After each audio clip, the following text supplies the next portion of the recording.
بسم اللہ الرحمن الرحیم صلی اللہ علی حبیبہ محمد وآلہ وسلم۔ حج کا بیان جاری ہے اور اس سلسلہ میں آج ہم جس پر گفتگو کریں گے وہ موضوع یہ ہے کہ خطبہ حجۃ الوداع کی اہمیت اور انفرادیت کیا ہے۔ خطبہ حجۃ الوداع کی اہمیت اور انفرادیت کا اندازہ اس بات سے بخوبی لگایا جا سکتا ہے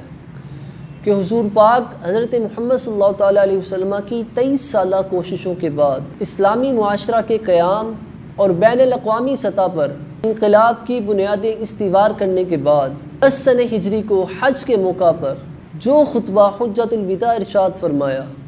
وہ عالم انسانیت کے لیے انسانی حقوق کا پہلا باقاعدہ چارٹر آف ہیومن رائٹس ہے اور اقوام عالم کے لیے نیو ورلڈ آرڈر ہے۔ اس خطبہ میں حضور پاک صلی اللہ تعالیٰ علیہ وسلم نے نئے عالمی نظام کا آغاز فرمایا، سابقہ جاہلانہ اور ظالمانہ تمام رسموں کو ختم فرما دیا، ہر شخص کی عزت، آبرو، امن و امان اور حرمت کا اعلان فرما کر عالمی امن کے قیام کا اعلان فرمایا، تقویٰ کو شرف و کرامت کی بنیاد بنا کر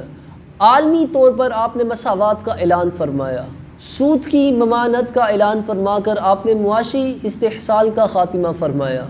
عورت کے حقوق اور اس کو عزت و آبرو دے کر آپ صلی اللہ تعالیٰ علیہ وآلہ وسلم نے عورت کے مقام کو بلند فرمایا، غریب اور افلاس زدہ لوگوں کے حقوق کا آپ نے اعلان فرما کر ان میں جینے کا حوصلہ اور ناانصافی کے خلاف ڈٹ جانے کی جرأت پیدا فرمائی۔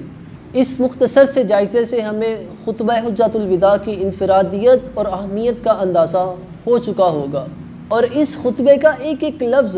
فصاحت و بلاغت کے اعتبار سے اپنی مثال آپ ہے۔ اس خطبہ میں حضور رحمت کائنات صلی اللہ تعالیٰ علیہ وسلم نے تقابلی تفاخر، عصبیت اور سماجی اونچ نیچ کے باطل تصورات اور عرب و عجم کے جھوٹے امتیازات اور مادی شان و شوکت اور کبر و غرور پر مبنی طبقاتی عدم مساوات، باطل نظریات کو آپ نے ختم فرما دیا، اور آپ صلی اللہ تعالیٰ علیہ وسلم نے حتمی طور پر یہ اعلان فرما دیا کہ کسی کالے کو کسی گورے پر اور کسی عربی کو کسی اجمی پر کوئی فضیلت حاصل نہیں ہے۔ اگر افضلیت کا معیار ہے، اگر عزت اور برتری کا معیار ہے تو فرمایا وہ ایک ہے اور وہ تقویٰ ہے، اللہ کا خوف ہے، پرہیزگاری ہے۔ اور اس اعلامیہ میں یہ بات کھل کر بیان کر دی گئی کہ ہر مسلمان کا خون، اس کی عزت اور اس کی آبرو کی اتنی ہی حرمت ہے جتنی آج کے دن کی حرمت ہے اور جتنی اس شہر کی حرمت ہے۔ اور بخاری شریف یہ حدیث پاک ہے، حضرت عبداللہ ابن عباس رضی اللہ تعالیٰ عنہ آپ فرماتے ہیں کہ حضور رحمت کائنات صلی اللہ تعالیٰ علیہ وآلہ وسلم نے فرمایا فَلْيُبَلِّغِ الشَّاهِدُ الْغَائِبُ، سنو جو یہاں موجود ہیں اور میری باتیں سن رہے ہیں، میرا یہ پیغام ان لوگوں تک پہنچا دو کہ جو لوگ یہاں پر موجود نہیں ہیں۔ یہ اس امر کا ثبوت ہے کہ حیات نبوی صلی اللہ تعالیٰ علیہ وسلم کی اثر انگیزی جس طرح ظاہری حیات مبارکہ میں ایک زندہ حقیقت ہے، اسی طرح دور حاضر کے لیے بھی ایک زندہ حقیقت ہے۔ اسی لیے تو اللہ تعالیٰ نے آپ کی حیات مبارکہ کو، آپ کے اسوہ کو اسوہ حسنہ کہا۔ آج تقریباً 1450 سال گزرنے کے بعد آپ صلی اللہ تعالیٰ علیہ وسلم کی فرامین کی روشنی میں